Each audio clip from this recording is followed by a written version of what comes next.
Hola a todos, gracias por estar acá en esta sesión. Yo quería hablar hoy día acerca de artesanía, de software y su relación con el coaching, para enfocar un poco esto desde dos perspectivas y ver cómo se acaban intersectando. Y permítanme empezar con una historia. Eh, Hay un caso de estudio muy interesante, se llaman los dabbalas, que son repartidores de comida. Entonces ahí en la fotografía ustedes tienen una fotografía de un par de ellos. Son gente que trabaja en una ciudad que se llama Mumbai. Para que tengan idea, Mumbai es una ciudad de 11 millones y medio, 12 millones de habitantes, en el estado de Maharashtra, en la India, que tiene el estado 150 millones de habitantes. Entonces, imagínense una ciudad superpoblada en un estado superpoblado. La ciudad de Mumbai tiene aproximadamente un tercio del tamaño de Rhode Island. O sea, para que tengan idea, es súper pequeña, súper poblada, las calles están llenas de automóviles, hay tren, pero todo está súper, súper concentrado. Entonces, en ese contexto, hay personas que salen temprano a trabajar, se toman un tren, aparecen 30 kilómetros a distancia de su casa, trabajan, pero a la hora del almuerzo tienen que recibir la comida. Y entonces en la India es muy común que la gente quiera comer la comida que les prepararon en casa. La gente no come tanto en cafeterías, no se come hamburguesa ni nada por el estilo. Quieren la comida que les preparó su esposa, su esposo en casa. Entonces ahí es que surgen estos tipos que en una bicicleta llevan estas viandas de comida hasta la parada del tren. Obviamente primero las recogen de casa. Recogen las viandas de casa, las llevan, toman un tren, aparecen en otra parada del tren, toman otra bicicleta que un colega suyo dejó disponible y en bicicleta llegan hasta la oficina y entregan el pedido. Lo interesante de este caso de estudio es que aproximadamente son 5.000 de ellos, 5.000 dabalas, reparten alrededor de 200.000 almuerzos cada día. Entonces, imagínense la cantidad de almuerzos que reparten y cobran por mes a cada persona que los contrata $12. El salario promedio de uno de estos dabalas es de aproximadamente $250 al mes. Entonces, ustedes dirían, perdón, ¿alguien tiene una pregunta?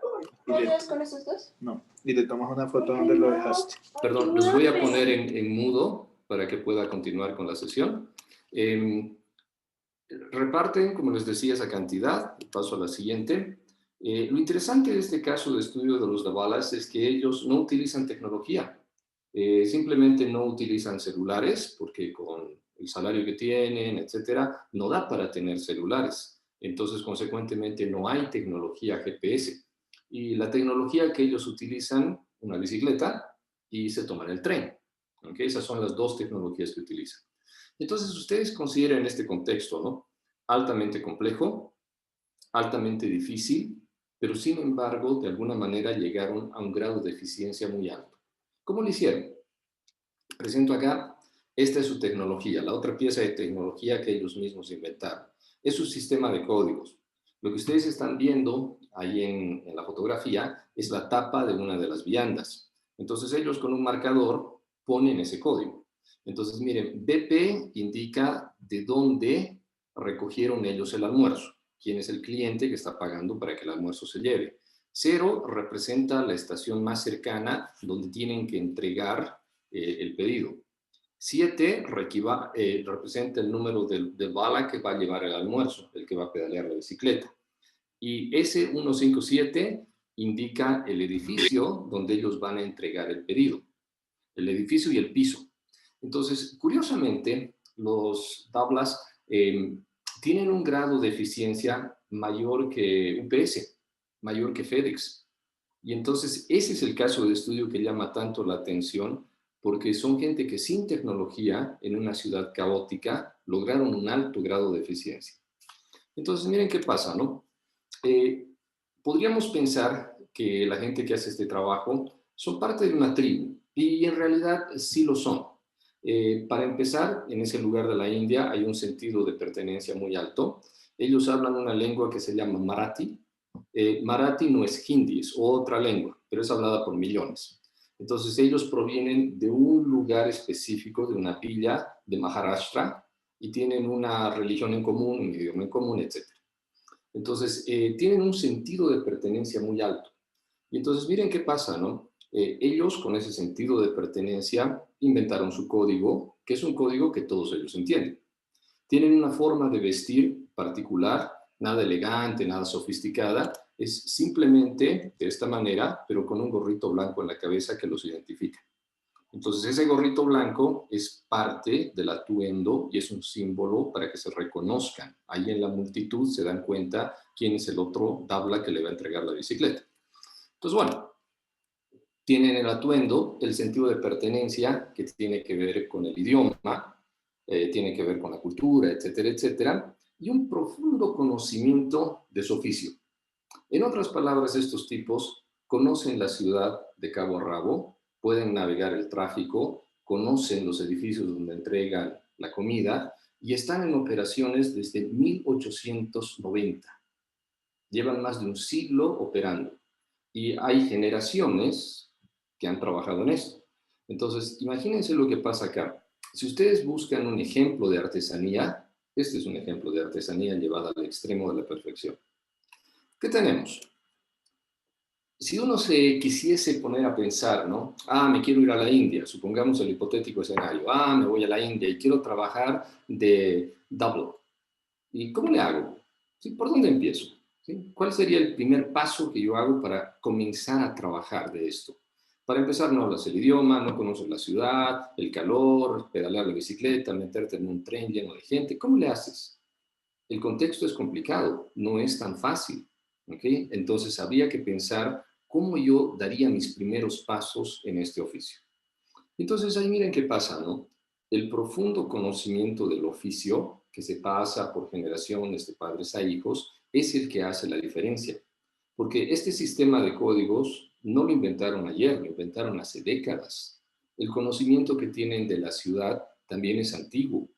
El conocimiento de sus clientes y los lugares donde trabajan los clientes también es muy profundo. Entonces, todo ese conocimiento es un conocimiento tácito que pasa de persona a persona y es necesario para realmente conocer la artesanía. Ahora miren qué ocurre. ¿Qué ocurre cuando se desconoce un oficio? ¿Okay? ¿Qué pasa cuando se desconoce un oficio? Cuando se desconoce un oficio, muy comúnmente nosotros caemos en muchos errores. ¿Okay? Y creo que ese es un problema bastante recurrente en el mundo del software. En el mundo del software, y de eso estaré hablando más en esta charla, tenemos un profundo desconocimiento de lo que en realidad significa hacer buen software. Lo más interesante del asunto es que no nos damos cuenta de eso. Creemos saber hacer software, creemos que conocemos todo porque programamos en un X lenguaje, pero en realidad conocer nuestro oficio es mucho más profundo. Y ahí es donde interviene el coaching. El coaching interviene como una herramienta más que nos permite ver esa ineficiencia y comenzar a explorar formas para tratar de solucionarla. Entonces, ¿qué diría yo? ¿Qué pasa cuando alguien o alguienes no acaban conociendo su oficio? Simplemente no funciona o funciona con resultados muy subóptimos. Entonces, ¿qué ocurriría si una X compañía del mundo dice, no, olvidémonos de estos tipos de acá, de los dablas, vamos a ir a la India y les vamos a hacer la competencia? Para empezar, el precio. ¿Okay? A ninguna transnacional como UPS le interesaría este negocio. ¿Okay? Para continuar, sería complicado por el conocimiento tácito que ellos llevan. El otro aspecto interesante que me olvidaba mencionar, hay una diferencia entre ser un delivery boy que lleva pizza en Nueva York y un dabla en la India en este contexto.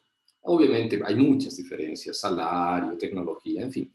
Pero para los dablas, llevar la comida es conectar familias, es hacer que la gente se sienta más cerca de su casa, que a mediodía abras una bandeja, una vianda y puedas comer la comida que te cocinaron en casa. Para ellos tiene un aspecto espiritual. Ellos sienten que están haciendo un bien, lo ven hasta de una manera, digamos, religiosa, cuasi religiosa. Entonces, permítanme acá que me está pidiendo un password para no sé qué. Solamente hago una pausa. Ahí. Me pedía un password de algo, creo que era de Zoom, en fin. Tiene una connotación cuasi religiosa y esa connotación hace que ellos se sientan inspirados por la misión de transportar esta comida. Por eso es que para ellos no es aceptable perder la comida de una persona, porque la estarías desconectando de su familia. Entonces, bueno, creo que ese aspecto de conocer un oficio y realmente amar ese oficio hace una gran diferencia. Entonces, vamos un poco más adelante. ¿Qué pasa cuando se malentiende el oficio? Entonces, dentro del software, nosotros tenemos muchos malos entendidos, ¿ok? Uno de esos malos entendidos es, aquí se hacen solo proyectos. Con tal que corra el software, ya está. Cualquier otra persona que lo mantenga y listo, ya no es mi problema. Ese es un malentendido del oficio. Otro malentendido del oficio es pensar que yo acaso lo codifico y alguien más se encarga de la calidad. Otro malentendido del oficio, ¿cierto? Y así podríamos extendernos nombrando malos entendidos del oficio. Lo interesante del asunto es que cuando se malentiende el oficio, los resultados del trabajo de ese oficio obviamente van a ser subóptimos. Entonces, ¿qué es lo que pasa? Cuando la gente entiende mal su oficio, eso repercute en las acciones cotidianas. Si las acciones cotidianas son negativas de alguna manera, eventualmente el oficio también se ve impactado. ¿Ok? Cuento una historia, hacia la rápida. Allá por los años 70, en la profesión de la enfermería existió una crisis de oficio. En los Estados Unidos, las enfermeras ganaban muy poco, nadie quería estudiar enfermería, había que importar enfermeras de otros países, las enfermeras eran muy minimizadas, no tenían opinión dentro de los quirófanos, en fin, había una degradación por el respeto del oficio de la enfermería. El punto positivo fue que muchas visas de inmigrantes para enfermeras fueron extendidas para Latinoamérica. Pero en fin, volviendo al tema, cuando ese oficio se malentendió, las enfermeras entendían en esa época que su oficio era simplemente limpiar instrumental, limpiar el quirófano y así.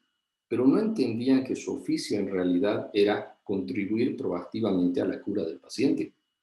Entonces, muchísimas veces acabó pasando que las enfermeras observaban cosas que le iban a hacer daño al paciente, pero nunca las decían.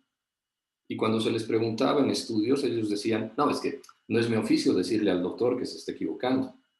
Entonces, miren, cuando un profesional del software tiene que codificar algo que contradice el sentido común, pero le dijeron que lo codifique y lo codifica, eso también tiene que ver con un mal entendimiento de nuestro oficio. Nuestro oficio no es teclear, nuestro oficio no es solamente ser tecnólogos, nuestro oficio va más allá. Entonces el coaching es una herramienta que nos ayuda a repensar nuestro entendimiento del oficio. Luego hablamos de eso. Entonces, bueno, cuento acá otra historia, aunque una historia más personal. Interesantemente, yo soy el hijo de un artesano. Mi padre era sastre. ¿Okay? Mi padre era... Esta no es su fotografía. No pude conseguir una fotografía de mi difunto padre, pero mi padre era sastre. Mi padre fue sastre desde sus 19 años hasta que ya no veía. Mi padre falleció a los casi 90, pero hasta sus 70 y algo, 80 años siguió trabajando. En fin, el punto es que, aclaro más, mi padre tenía una educación muy básica. Mi padre apenas fue a la primaria. No sabía leer ni escribir a cabalidad, o sea, tenía serios tropiezos, pero tenía un talento, entendía la geometría. Por alguna razón, en su cabeza los números, las figuras geométricas, las medidas quedaban muy claras, y eso le permitió estudiar y dominar el oficio de la sastrería. Entonces, ¿qué pasó? Recuerdo mucho que mi padre, cuando terminaba de hacer un traje, le ponía una especie de etiqueta, ¿sí? Que decía sastrería banda, algo así. Y yo alguna vez le preguntaba y le decía, papá, pero ¿y para qué pones eso? Y él me decía, no, es que estoy orgulloso de lo que acabo de hacer. Y entonces él sentía un orgullo por cada pieza de arte que iba creando. Para él, cada traje que él hacía significaba una realización, era algo de arte que le estaba contribuyendo. El otro lado del orgullo profesional de mi padre es que rechazaba clientes. Cuando un cliente le pedía algo que no quería o que él no podía hacer o entraba en conflicto, rechazaba clientes. No fue una buena práctica de negocios porque la sastrería de mi padre acabó quebrando cuando yo empecé la adolescencia y debido a eso yo no fui sastre. Yo hubiese sido la segunda generación de sastres, pero bueno, ya me tienen aquí haciendo una presentación en ágiles. Disciplina. Cualquier artesanía requiere un profundo grado de disciplina. El punto es que no es una disciplina que te la tienen que imponer, es una disciplina que uno mismo descubre que tiene que tener. De la forma como te haces sastre es practicando y practicando y practicando, y es una práctica guiada por mentores, y es a lo largo de los años. Entonces pónganse a pensar, el oficio se adquiere por repetición, pero ahí en esa repetición la mentoría, los recursos son clave. ¿Okay? Cuento un poco de la historia de mi padre. Mi padre se fue a Buenos Aires cuando era adolescente y estudió en una academia, me acuerdo todavía, la Academia Arbiter, así se llamaba porque él tenía un título colgado en la sastrería. Entonces él estudió en la Academia Arbiter años, no sé cuántos, no ni había nacido, y entonces él ahí a través de mentoría y mucha práctica y disciplina consiguió ser sastre. Profesionalismo. El profesionalismo tiene que ver con ser honesto con el cliente. Recuerdo mucho a mi padre, la anatomía masculina es bien interesante. Hay personas que no necesariamente tienen medidas coherentes. Es como que una pierna, un brazo está más largo, más corto, más aquí, más allá. En fin, hay sutilezas. Entonces, muchas veces mi padre les decía a sus clientes, no puedo hacer un traje para ti de esta manera que me pides porque no te va a quedar. Lo siento, o sea, tienes el cuello demasiado ancho, no te va a quedar, o la espalda, o no sé. Y eso es ser profesional, es informar al cliente de la realidad para que el cliente conscientemente pueda tomar mejores decisiones. Pragmatismo. Pragmatismo tiene que ver con utilizar lo que mejor convenga en las circunstancias que sean. Entonces ahí yo reconozco esto, ¿no? Mi padre no fue muy pragmático. Él pensó que siempre podía hacer los trajes de la misma manera. Y entonces cuando llegó la competencia, cuando los años pasaron, cuando máquinas más modernas se inventaron para coser, él no fue muy pragmático. Él seguía atado a sus viejas ideas. Entonces creo que nosotros como profesionales de software tenemos que tener un alto sentido pragmático, que tiene que ver con que no se trata solamente de hacer TDD. TDD es un vehículo, está bien, pero si un día alguien inventa algo mejor que TDD, ¿por qué no? ¿Okay? Al final lo que acaba contando es el pragmatismo. Continuando. Hay dos metáforas, ¿ok? Hay dos metáforas que a lo largo del tiempo han sido bien popularizadas, la primera más que la segunda. Tradicionalmente, el software se ha visto como una fábrica de software, ¿ok? Y esto de la fábrica de software, ustedes ya se imaginarán, ha traído connotaciones muy interesantemente diversas, diría. Entonces, una de esas connotaciones es que tenemos recursos de trabajo, ¿ok? Tenemos como obreros. Segundo, tenemos que tener capataces. Tenemos que tener capataces que supervisen a los trabajadores. Y así vamos, ¿ok? Y es una fábrica y así va. Pero en un taller artesanal nosotros hacemos trabajo a medida. Y lo interesante de un taller artesanal es que el taller artesanal se distancia de la idea de proyecto. Un traje no es un proyecto, un traje es un producto. Cuando uno hace un traje, ese traje le tiene que durar a quien lo usa muchos años. Entonces era común en el taller de mi padre que venían los clientes de hace 2, 3 años y le decían, mire, acabo de engordar y necesito que me arregle el traje porque ahora no me queda, o enflaquecí, o tiene una mancha y póngale un parche, en fin, es un producto, no es un proyecto. ¿Okay? El otro tema es que como es un trabajo artesanal, aquí se aplica la metáfora de tener un maestro que tiene operarios y los operarios a su vez ayudan a los aprendices. Entonces, ¿cuál es la gran diferencia? El nivel de conocimiento, el nivel de expertise en el oficio. Entonces yo, como era un aprendiz y un niño, lo primero que hacía en el taller de mi padre era pegar botones. Yo pegaba botones y hacía ojales, ¿okay? Eso era todo lo que sabía. Entonces yo le decía a mi padre, ¿cuándo voy a hacer un traje? No, me dice, te falta mucho. Lo siguiente que tendrías que ser un operario. Los operarios lo que hacían era armar un traje que un maestro cortaba. Lo más difícil del oficio de la sastrería es hacer los cortes. Entonces, ese grado de maestría se adquiere con los años, pero hay una progresión. Entonces, miren, cuando nosotros cambiamos la metáfora, ¿ok? El coaching, una vez más, nos puede ayudar a darnos cuenta que quizás no estamos utilizando la metáfora correcta.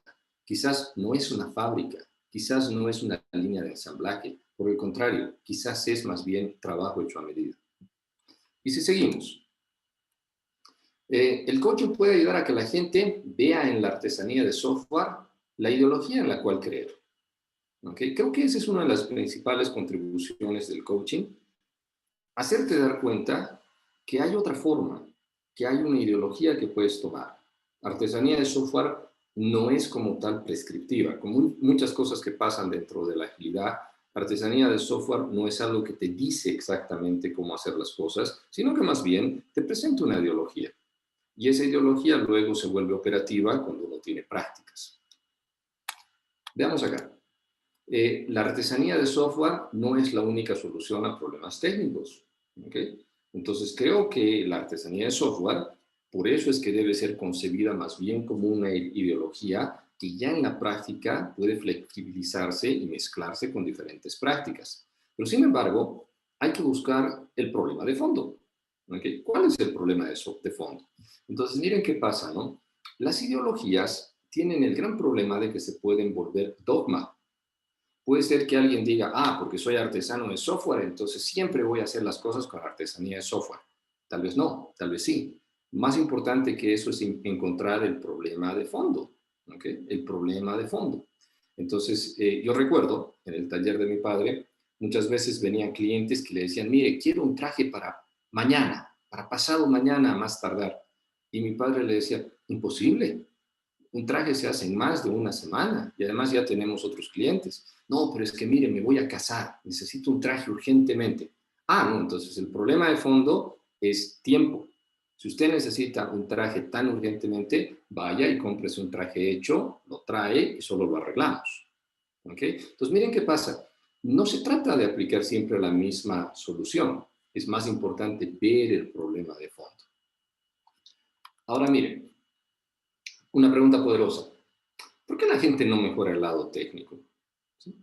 Si nos damos cuenta de que muchas veces el problema de fondo está en el lado técnico. Y entonces las respuestas aquí pueden ser varias, ¿sí? Podemos hacer una charla completa, ¿sí? Tiremos algunas respuestas. Entonces, algunas respuestas puede ser, qué sé yo, porque lo técnico no paga bien. ¿Sí? Entonces, como no paga bien, lo seguimos utilizando así y ya está. Otra respuesta puede ser, porque nadie se va a dar cuenta. Si técnicamente algo está mal, no pasa nada. El 80 y tantos % del software está mal hecho, de todas maneras igual funciona. Caer en eso. ¿Okay? Otra puede ser, siempre nos salvamos de último momento. ¿Okay? Entonces puede ser que no arreglamos lo técnico porque las cosas no funcionan y de último momento mágicamente alguien se inspira, tira un poco de código y ¡pum! Todo funciona y todo corre. ¿Okay? Siempre nos salvamos de último momento. Otra es, ¿por qué arreglar si yo igual ya estoy de salida? ¿Sí? Me estoy buscando un trabajo en otra empresa. Entonces, ¿para qué le voy a poner acá más trabajo, más precisión? Si de todas maneras ya estoy de salida. Y así, nosotros podríamos ir continuando con estas respuestas y encontraríamos diversas. Y entonces, ¿a qué me ayuda el coaching? El coaching me ayuda a que yo me vaya dando cuenta cuáles son mis propias respuestas. En mi contexto, en mi empresa, en mi equipo, ¿cuáles son las respuestas que mejor aplicarían a esta pregunta? Y ahora miren, sigamos. Pero ¿cuál es el problema de fondo? ¿Okay? Una vez más, por eso es que repetía esto, el problema de fondo es el que debe ser investigado, es el que debe ser desglosado de alguna manera. Y el problema de fondo, yo aquí me animo a teorizar, el problema es el desconocimiento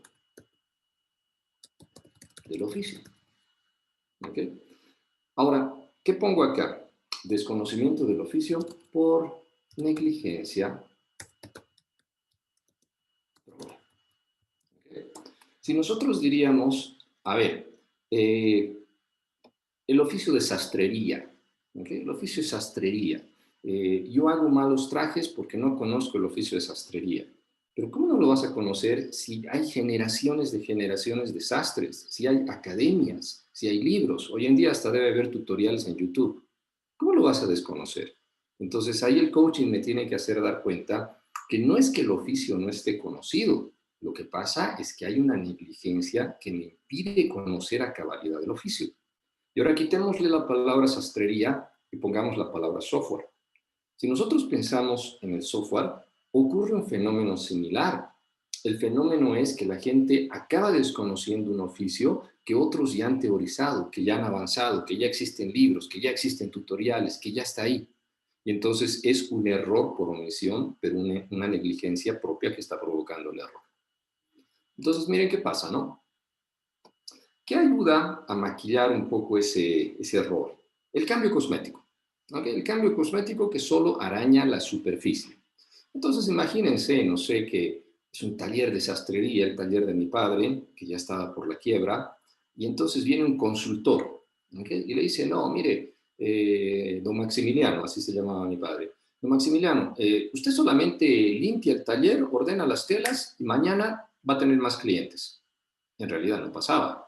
¿Okay? Eso hubiese sido un cambio cosmético, porque lo que estaba pasando es que los precios, la velocidad de entrega, la competencia que había, en fin, otros factores estaban haciendo que el negocio se venga abajo. Pero sin embargo, el cambio cosmético te puede dar la falsa sensación de que estás resolviendo un problema cuando en realidad solo estás arañando la superficie. Entonces, ¿qué pasa con el coaching? El coaching es una herramienta para ir más allá del cambio cosmético. ¿Okay? No es una herramienta para vender más cambio cosmético. Y luego, el coaching debe permitirme, como pongo acá, ver más allá. ¿Okay? El coaching siempre se va a quedar corto si es que el coaching cae en el facilismo. Si es que el coaching es simplemente cambiemos por acá, por allá y en realidad no cambiamos nada. Y ahora mire, hablando un poquito de cambio más profundo. Debo darme cuenta que apenas soy un aprendiz del oficio. Y esto va para toda la gente que se gradúa de la universidad, tiene, no sé, 21, 22 años y creen que ya son maestros del oficio de software. Y si ustedes ven en LinkedIn, ven en las redes sociales, encuentran gente muy joven que ya es Master Ninja, no sé qué, Java. ¿Okay? En realidad no. ¿Okay? Y ahí es donde el coaching interviene. ¿Okay? El coaching tiene que hacer que la gente se dé cuenta que esto es un camino. Esto es un camino, es como aprender cualquier otra cosa en la vida. Aprendes ciertos fundamentos en la universidad, pero luego en la práctica, la mentoría y el coaching son herramientas que te pueden llevar a realmente entender un oficio en años. ¿Ok? Entonces, mire, como operario, aquí viene otra. Ya soy un operario, pero no soy un maestro. Hay una diferencia. O sea, ya tengo un camino andado, ya he andado bastantes años, estoy conociendo el oficio, pero ahora debo darme cuenta que todavía no soy un maestro. Entonces, es interesante porque una de las razones por las cuales acabó quebrando el taller de mi padre fue porque muchos de sus operarios se volvieron maestros y le abrían una sastrería enfrente. Es como que se llevaban el conocimiento aprendido y ahora te hacemos la competencia. Entonces pasa, ¿ok? En cualquier oficio va a pasar eso. Pero también es cierto que los operarios todavía no han llegado al nivel de maestría. Entonces eso se notaba porque a veces los operarios se iban muy pronto sin haber sido consagrados como maestros de la sastrería y el trabajo que hacían, si bien era más barato, era de menor calidad. Pero bueno, siguiendo, como maestro artesano, debo enseñar a otros el oficio. ¿Okay? Alguna vez yo le preguntaba a mi padre, pero ¿y por qué vos enseñas si es que se llevan el trabajo? Y él me decía, no, porque yo me voy a morir y ¿quién va a ser sastre? Y él lo veía así, ¿no? Él decía, yo me muero y ¿quién va a ser sastre? Entonces creo que eso tiene que ver con la concepción que tiene un maestro del oficio, no de sí mismo. El maestro se debe al oficio y debe expandir el oficio y pasar el oficio a la siguiente generación, más allá de sus intereses. Y entonces, ¿se necesitan coaches técnicos? ¿Ok? Esta es otra pregunta poderosa. ¿Será que se necesitan coaches técnicos? Y yo me animo a tirar una respuesta rápida. Total y absolutamente sí. ¿Ok? Absolutamente sí. Porque alguien tiene que conocer el oficio. Alguien tiene que poder abrir una computadora y decirle a la gente, mira, así se codifica. ¿Sí? Esta es la idea. Codificar así, seguime, mira cómo estoy haciendo, así. Porque si solamente estamos pensando en cambiar el lado proceso, el lado humano de un negocio, no acaba funcionando. Y miren, continuando este pensamiento. Solo haciendo preguntas poderosas la gente mejorará en lo técnico. Y entonces aquí la respuesta, como ustedes podrán imaginarse, es absolutamente no. Entonces miren qué pasa, ¿no? Charla para otro día. El coaching se queda corto cuando uno lanza preguntas poderosas y le hace dar cuenta a la gente de que sí, mira, tienes que mejorar en el lado técnico, esto de trabajar descuidando la calidad, esto de reinventar la rueda, siempre sale mal, etcétera. La gente se da cuenta de sus limitaciones técnicas. El otro paso no lo dan. El superar esas limitaciones técnicas no lo dan. O sea, la gente puede hacer mea culpa, no sé cómo codificar, pero ¿y luego cómo hacemos para que la gente suba ese conocimiento técnico? Entonces, miren qué pasa. Muchas veces la gente no tiene esa autodisciplina. Yo con preguntas poderosas y otras herramientas del coaching puedo evidenciar que ese problema está pasando, mas si carezco del conocimiento técnico, no puedo contribuir activamente a elevar el nivel técnico de la gente. Y entonces ahí el coaching se queda corto. Sigo.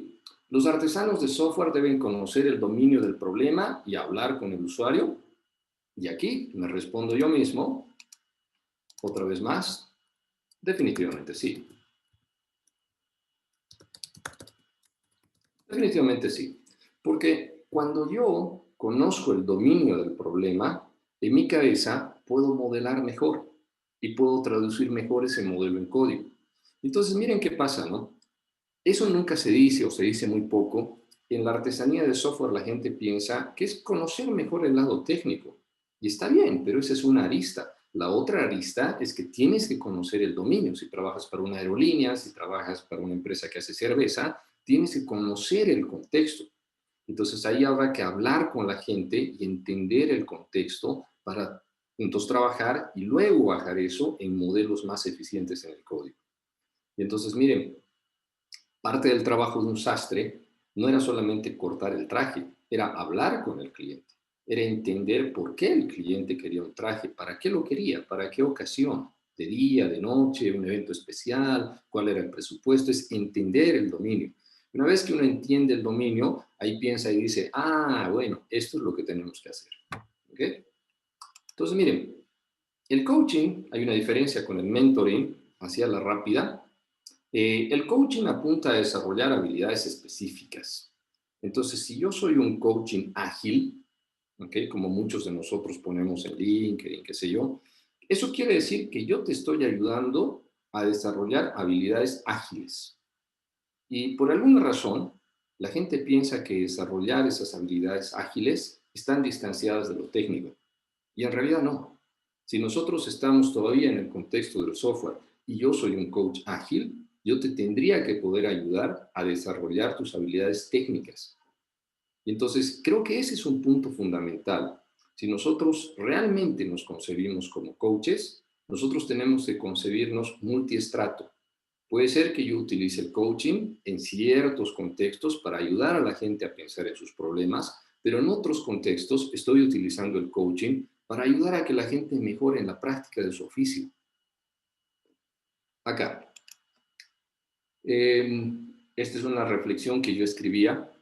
El coaching por sí solo no resuelve problemas. ¿Okay? O sea, está muy de moda decir, tenemos acá un batallón de Agile Coaches y ya estamos. En realidad no, el coaching como herramienta no te resuelve un problema. El coaching lo que hace es que te ayuda a ver la dimensión del problema. Una vez que uno tiene la dimensión más clara, el siguiente paso es avanzar. ¿Okay? Avanzar para tratar de solucionar el problema.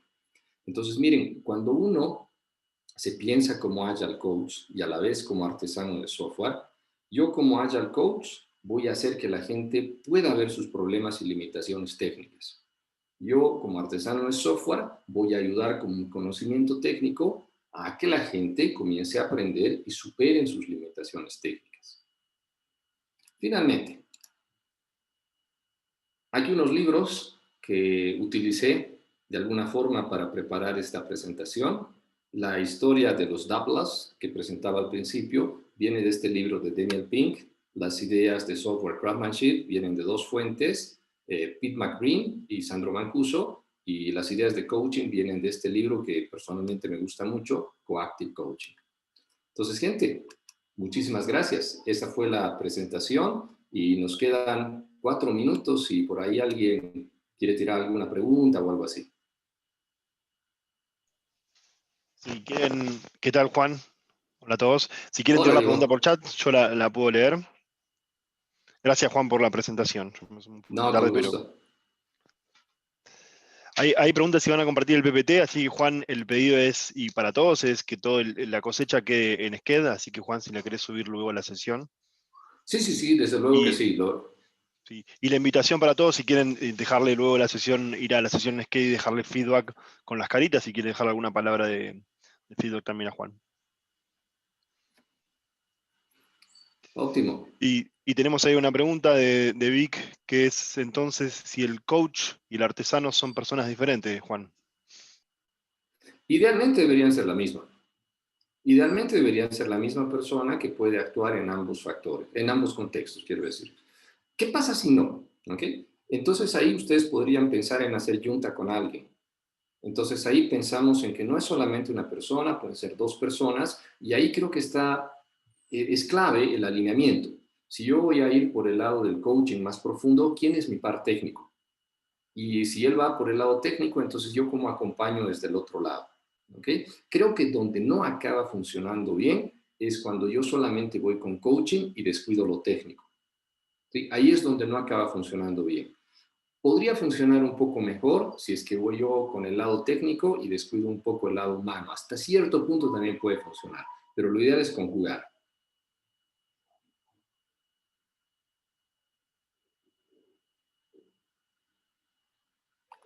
Bien, no sé si tenemos alguna otra pregunta. ¿Quieren hacerle a Juan?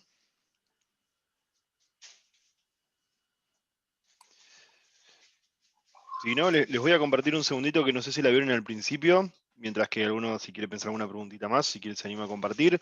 Un recordatorio de la sesión del día sábado. Vamos a tener desconferencia, así que cualquiera que quiera postular una sesión para presentarla el día sábado, va a haber un marketplace el sábado a la mañana, pero si quieren ir cargándola, está bueno que lo vayan haciendo en un Trello, que ahí les compro esta URL. Y la invitación es que estén ahí como para que la gente las vaya conociendo, se vayan subiendo a Sked y el sábado podamos hacer la desconferencia. Si tienen alguna pregunta, los referencio al canal de Discord de Desconferencia.